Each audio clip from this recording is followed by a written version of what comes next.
برادران اسلام، اس موضوع پر 2 خطبہ ہو چکا ہے۔ دوسرا خطبہ دیتے ہوئے میں نے کہا تھا کہ ہمارے سماج میں بہت قسم کے بگاڑ ہیں، اتنے بگاڑ ہیں کہ ہم انہیں شمار بھی نہیں کر سکتے، لیکن 3 موٹے موٹے بگاڑ پہ گفتگو ضرور کروں گا، اور وہ ہیں اعتقادی بگاڑ، عملی بگاڑ اور اخلاقی بگاڑ۔ اعتقادی بگاڑ پر میری کچھ گفتگو ہو چکی ہے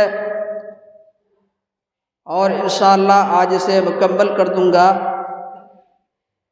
اعتقادی بگاڑ کا تعلق عقیدہ توحید سے ہے، اور یہ بات اچھی طرح یاد رکھیے کہ اسلام میں سب سے زیادہ عقیدہ توحید کی اہمیت ہے، اس کے بعد نبی صلی اللہ علیہ وسلم کی سنت کی اہمیت ہے۔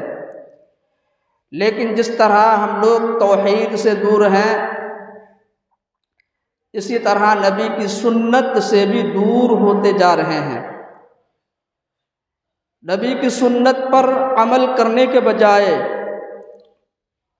سنت کا پرچار کرنے کے بجائے، لوگوں کو سنت کی طرف دعوت بلانے کے بجائے، لوگوں کو سنت کی طرف بلانے کے بجائے بدعات کو اپنا رہے ہیں، بدعات کا پرچار کر رہے ہیں، لوگوں کو بدعات کی طرف بلا رہے ہیں۔ نبی کی سنت کی ہماری نظر میں کوئی حیثیت نہیں ہے۔ ویسے دعویٰ یہ ہے کہ نبی کے لیے ہم تو سر کٹانے کو تیار ہیں۔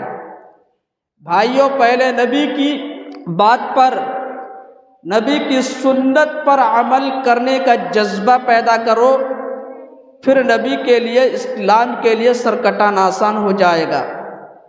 ہمیں یہ سوچ بنانی ہے، ہمیں اپنے اندر یہ جذبہ پیدا کرنا ہے کہ جہاں نبی صلی اللہ علیہ وسلم کی بات آ جائے وہاں کسی اور کی نہیں چلے گی، چاہے کتنے بڑے امام، کتنے بڑے ولی اور کتنے بڑے بزرگ ہی کیوں نہ ہو۔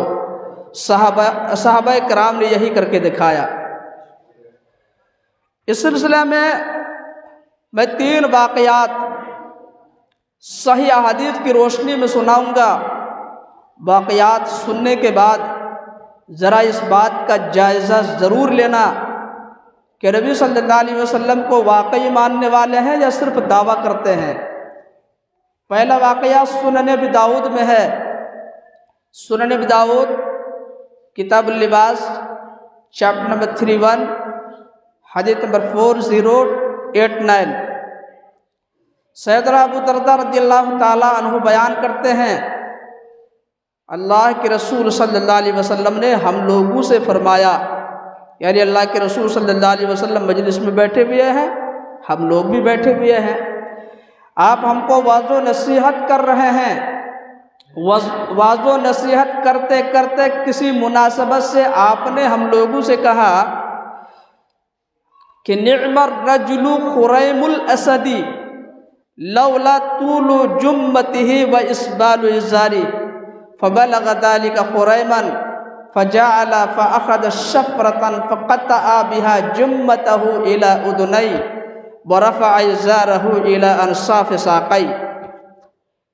نبی صلی اللہ علیہ وسلم نے فرمایا کہ خریم اسدی بڑے اچھے آدمی ہیں۔ ایک صحابی تھے خریم اسدی نام کے، ان کا نام لے کر اللہ کے رسول صلی اللہ علیہ وسلم نے فرمایا کہ خریم اسدی بڑے اچھے آدمی ہیں، مگر یہ بال جو ذرا لمبے ہیں چھوٹے کر لیتے۔ جیسا کہ ہم لوگ اپنی زبان میں کہتے ہیں کہ وہ ہو کیا اسٹائل والا رکھے ہو، اور آج ہمارے نوجوان کون کون سے اسٹائل میں بال رکھتے ہیں، رکھے ہوئے ہیں، یہ مجھے بولنے کی ضرورت نہیں ہے۔ اور صرف بال کا مسئلہ نہیں ہے، بلکہ زندگی کی جو ضروریات ہیں تمام چیزوں میں وہ دوسروں کو فالو کر رہے ہیں۔ یہود و نصارہ کا طریقہ لیے ہوئے ہیں، جو اسلام کے کٹر دشمن ہیں، یا ان لوگوں کو فالو کر رہے ہیں جنہیں اسلام سے کوئی مطلب نہیں ہے۔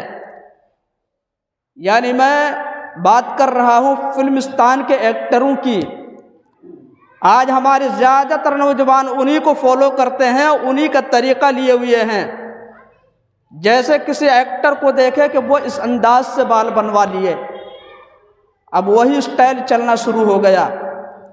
جیسے دیکھے وہ اس طریقے سے کپڑا پہن رہے ہیں، اب وہی کپڑا پہننے لگے۔ جیسے دیکھے کہ وہ گلے میں ہار پہن رہے ہیں، گلے میں ہار پہننے لگے۔ کان میں بالی پہن رہے ہیں، کان میں بالی پہننے لگے۔ ہاتھ میں کڑا پہن رہے ہیں، کڑا پہننے لگے۔ یعنی ٹوٹل چیزیں آج انہی سے لیے ہوئے ہیں جنہیں اسلام سے کوئی مطلب نہیں ہے۔ یہ افسوس کی بات ہے کہ ہم اپنے آپ کو مسلمان کہتے ہیں، لیکن ہمیں نبی کا طریقہ پسند نہیں ہے، ہمیں نبی صلی اللہ علیہ وسلم کا عمل پسند نہیں ہے، تو پھر ہم کیسے کہتے ہیں کہ ہم نبی کے ماننے والے ہیں؟ میرے بھائیو یاد رکھیے گا، جو جس کا طریقہ اختیار کرے گا، جو جس کے طریقے پہ چلے گا، جو جس کو فالو کرے گا، اس کا حشر اسی کے ساتھ ہوگا۔ یہ میں نہیں کہہ رہا ہوں، اللہ کے نبی صلی اللہ علیہ وسلم نے فرمایا۔ حدیث کے اندر آیا، سنن ابی داؤد کتاب اللباس چیپٹر نمبر 31 حدیث نمبر 2839، من تشبہ بقوم فہو منہم۔ نبی صلی اللہ علیہ وسلم نے فرمایا کہ جس نے جس کی مشابہت اختیار کی، جس نے جس قوم کی مشابہت اختیار کی، وہ بھی انہی میں سے ہوگا۔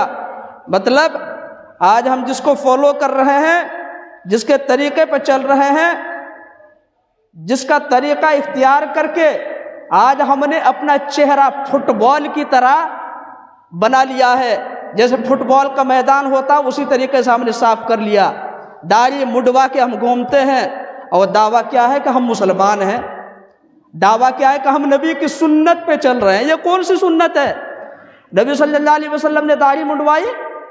نبی صلی اللہ علیہ وسلم کا چہرہ صفا چٹ تھا؟ یہ کیسی سنت ہے؟ ہم کیسے مسلمان ہیں؟ شرم نہیں آتی ہم کو کہتے ہوئے کہ ہم نبی کے ماننے والے ہیں؟ دیکھیے نبی صلی اللہ علیہ وسلم نے کیا فرمایا کہ جو جس کا طریقہ اختیار کرے گا اس کا حشر اسی کے ساتھ ہوگا۔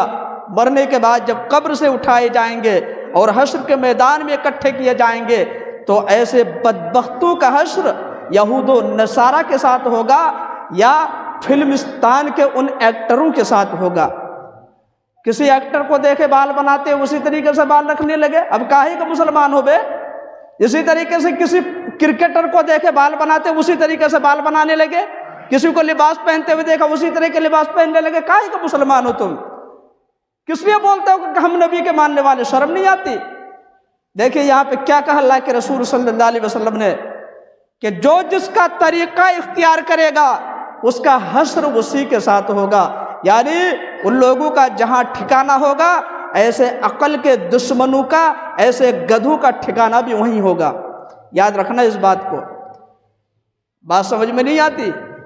کہتے کہ نبی کے ماننے والے ہیں، کہاں کے نبی کے ماننے والے ہوئے بھائی؟ جب نبی کی سنت تمہیں پسند نہیں ہے، کائے کا مسلمان ہو؟ بہرحال نبی صلی اللہ علیہ وسلم نے کہا یہ بال جو لمبے ہیں ذرا چھوٹے کر لیتے، اور ٹخنے سے نیچے جو بھی لٹک رہا ہے، جینس پینٹ ازار پائجامہ، وہ اوپر کر لیتے۔ یہ مسئلہ بھی بہت چل رہا ہے۔ جس کا نیچے ہونا چاہیے تھا اس کا اوپر چلا گیا، اور جس کا اوپر ہونا چاہیے تھا اس کا نیچے چلا گیا۔ کیا مطلب؟ عورتوں کا کپڑا ٹخنے سے نیچے ہونا چاہیے، سر سے لے کر پیر تک ان کو ڈھک کے رکھنا چاہیے، لیکن آج دیکھ لیجئے کتنی عورتیں ایسی ہیں جن کا کپڑا ٹخنے سے اوپر ہے، کتنی لڑکیاں ایسی ہیں جن کی آدھی آدھی پنڈلی نظر آتی ہے۔ اور مردوں کے لیے کیا حکم ہے کہ ان کا لباس ٹخنے سے نیچے نہیں جانا چاہیے، ہمیشہ ٹخنے سے اوپر رہنا چاہیے۔ میں نوجوانوں کو تو بولتا ہی نہیں ہوں کیونکہ وہ مانیں گے ہی نہیں، ان کا معاملہ تو بہت ہی خراب ہے، لیکن بڑے بوڑھے لوگ بھی جو سٹھیا گئے ہیں لیکن ان کو بھی عقل نہیں ہے کپڑا کیسے پہنا جائے، کپڑا پہنتے ان کا پیر نظر نہیں آتا، روڈ کو صاف کرتے ہوئے جاتے اتنا لٹکا کے پہنتے ہیں۔ نبی صلی اللہ علیہ وسلم کی اس سلسلے میں بڑی سخت وعید ہے کہ ٹخنے سے نیچے جس کا کپڑا رہے گا اس کا ٹھکانہ جہنم میں ہوگا، لیکن بات سمجھ میں نہیں آتی، اچھا لگتا ہے کپڑا ہم لٹکا کے چل رہے ہیں، لوگ مجھے بہت اچھا سمجھ رہے ہیں، کائے کہ مسلمان ہیں، کہاں سے ہم نبی کا ماننے والے ہو گئے؟ جب ہمیں نبی کی بات پہ عمل نہیں کرنا ہے، نبی کی سنت ہمیں پسند نہیں، نبی کی سنت پہ عمل نہیں کرنا تو کائے کہ مسلمان ہیں ہم۔ بہرحال جیسے نبی صلی اللہ علیہ وسلم نے ان کے بارے میں کہا، خریم اسدی مجمع میں موجود نہیں تھے، کسی نے بتایا کہ نبی صلی اللہ علیہ وسلم نے آپ کے بارے میں ایسا ایسا کہا ہے، فوراً چلے گئے بازار، کینچی خرید کر لائے، بال بھی کٹ گئے اور ٹخنے سے نیچے جو لٹک رہا تھا وہ بھی اوپر چلا گیا، ایک بار سنے فوراً اس پہ عمل کر لیے۔ اور صحابہ کرام کی یہی خصوصیت تھی کہ جیسے ہی نبی صلی اللہ علیہ وسلم کی زبان سے کوئی بات سنتے فوراً اس پہ عمل کر لیا کرتے تھے، اس لیے ان کی زندگی میں تبدیلی آیا کرتی تھی، ان کی زندگی بدل جایا کرتی تھی، وہ اپنے آپ کو اسلام کے سچے مجاہد ثابت کیے اور پکے سچے مسلمان ثابت کیے۔ لیکن ہمارا معاملہ کیا ہے؟ ہم کتنی حدیثیں سنتے ہیں، نبی صلی اللہ علیہ وسلم کی کتنی پیاری پیاری باتیں سنتے ہیں، لیکن عمل کہاں کرتے ہیں؟ بالکل عمل نہیں کرتے، جیسے چل رہا ہے ویسے ہی چلنے دیتے ہیں، اور ایسے کرتے کرتے ہم خود موت کے منہ میں چلے جاتے ہیں، قبر میں چلے جاتے ہیں، لیکن ہمیں عقل نہیں آتی، ایسے ہی چل رہا ہے۔ اس واقعہ کو سننے کے بعد اگر ایک بھی جنس یا پینٹ کٹ گیا تو سمجھ لیجئے کہ مسلمان ہے، وہ نبی صلی اللہ علیہ وسلم کو ماننے والا ہے، لیکن لوگ اس میں بھی بال کی کھال نکالتے ہیں، عمل کرنا ہی نہیں ہے۔ کہہ رہے مارکیٹ میں اتنا لمبا لمبا ملتا، ہم لوگ کیا کریں؟ تو مارکیٹ میں کینچی بھی تو ملتی ہے، مارکیٹ میں درجی بھی تو ہوتے ہیں، ماننے کے لیے عمل کرنے کے لیے ایک دلیل کافی ہوتی ہے، اور نہ ماننے کے لیے عمل نہ کرنے کے لیے ہزاروں دلیلیں نہ کافی ہوتی ہیں۔ آج کے مسلمانوں کا یہی حال ہے، ماننا ہی نہیں ہے، نہیں مانیں گے تو ٹھیک ہے، بھگتنا آپ کو ہے، ہمارا کام ہے بولنا، ماننا نہ ماننا آپ کا کام ہے، مانیں گے تو فائدہ ہے، نہیں مانیں گے تو نقصان آپ کا ہوگا، جیسی کرنی ویسی بھرنی، نہ مانے تو کر کے دیکھ، جنت بھی ہے دوزخ بھی ہے، نہ مانے تو مر کے دیکھ۔ بہرحال صحابہ کرام کی طرح نبی کی سنت پر عمل کرنے والا بنیے اگر پکے سچے مسلمان بننا چاہتے ہیں، اگر نبی سے محبت کا دعویٰ کرتے ہیں تو ایسا مسلمان بننا چاہیے۔ دوسرا واقعہ، ایک صحابی ہیں عبداللہ بن عمر رضی اللہ تعالیٰ عنہما، جو نبی صلی اللہ علیہ وسلم کی سنت سے بڑی محبت کرتے تھے، نبی صلی اللہ علیہ وسلم کی سنت کے خلاف ایک بات سننا گوارا نہیں کرتے تھے۔ حدیث کے اندر آیا، سنن الترمذی کتاب الحج چیپٹر نمبر 7 حدیث نمبر 824، سالم بن عبداللہ جو عبداللہ بن عمر کے بیٹے ہیں وہ کہتے ہیں کہ ایک آدمی ملک شام سے آیا میرے ابا کے پاس، عبداللہ بن عمر کے پاس، اور اس نے مسئلہ پوچھا کہ حج تمتع کر سکتے ہیں کہ نہیں؟ غور سے سنیے گا، عبداللہ بن عمر رضی اللہ تعالیٰ عنہما نے جواب دیا بالکل کر سکتے ہیں۔ پھر بھائیو حج کی 3 قسمیں ہیں، حج تمتع، حج قران، حج افراد۔ حج کے موسم میں یہ تینوں قسمیں میں نے تفصیل سے بتائی تھی، حج کا موسم آئے گا پھر انشاءاللہ بتاؤں گا۔ تو عبداللہ بن عمر رضی اللہ عنہما نے کہا کہ حج تمتع بالکل کر سکتے ہیں، تو اس نے کہا ان اباک قد نہا عنہا، ارے آپ کے ابا عمر تو منع کرتے تھے۔ جیسے ہی اس نے یہ کہا عبداللہ بن عمر کا چہرہ غصہ سے لال ہو گیا اور کہنے لگے امر ابی یتبع ام امر رسول اللہ صلی اللہ علیہ وسلم۔ وہ بدبخت انسان نبی کی بات مانی جائے گی یا میرے باپ کی بات مانی جائے گی؟ نبی کی بات پہ عمل کیا جائے گا یا میرے باپ کی بات پہ عمل کیا جائے گا؟ تو اس نے کہا بل امر رسول اللہ صلی اللہ علیہ وسلم، بلکہ نبی کی بات مانی جائے گی۔ تو عبداللہ بن عمر رضی اللہ تعالیٰ عنہما نے کہا لقد صنعها رسول اللہ صلی اللہ علیہ وسلم، اللہ کے رسول نے حج تمتع کیا ہے صلی اللہ علیہ وسلم۔ دیکھا آپ نے صحابہ کرام، یہ تو ایک واقعہ میں نے آپ کو سنایا، ایسے کتنے واقعات ہیں جو احادیث میں موجود ہیں، تاریخ کی کتابوں میں موجود ہیں۔ عبداللہ بن عمر رضی اللہ تعالیٰ عنہما نے ان کی بات کو سنتے ہی اپنے غصے کا اظہار کیا اور ان کو بتایا کہ میرے باپ کی بات نہیں مانی جائے گی بلکہ نبی کی بات مانی جائے گی۔ تو غور کیجئے صحابہ کرام رضی اللہ عنہم، صحابہ کرام رضی اللہ عنہم نبی صلی اللہ علیہ وسلم کی سنت پر کس طریقے سے عمل کرتے تھے، نبی صلی اللہ علیہ وسلم کی سنت پر کس طریقے سے عمل کرتے تھے، نبی کی سنت سے کتنی محبت کرتے تھے اور نبی کی سنت کو کس طریقے سے مضبوطی سے پکڑ کے رہا کرتے تھے، اس ایک واقعہ سے آپ اندازہ لگائیے۔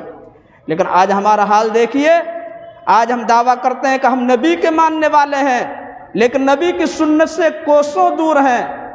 آج ہم دعویٰ کرتے ہیں کہ نبی کے ماننے والے ہیں لیکن ایک وقت کی نماز نہیں پڑھتے، اور جو لوگ پڑھتے ہیں وہ بھی منمانی کرتے ہیں، کبھی فجر میں غائب، کبھی عشاء میں غائب، کبھی عصر میں غائب۔ اب کاہے کا ماننے والے ہو تم نبی کو؟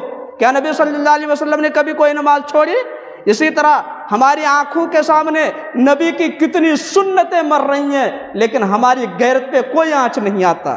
اسی طرح ہماری آنکھوں کے سامنے نبی کی کتنی سنتوں کا مذاق اڑایا جاتا ہے لیکن ہمیں کوئی پرواہ نہیں، ہمیں کوئی فکر نہیں ہوتی۔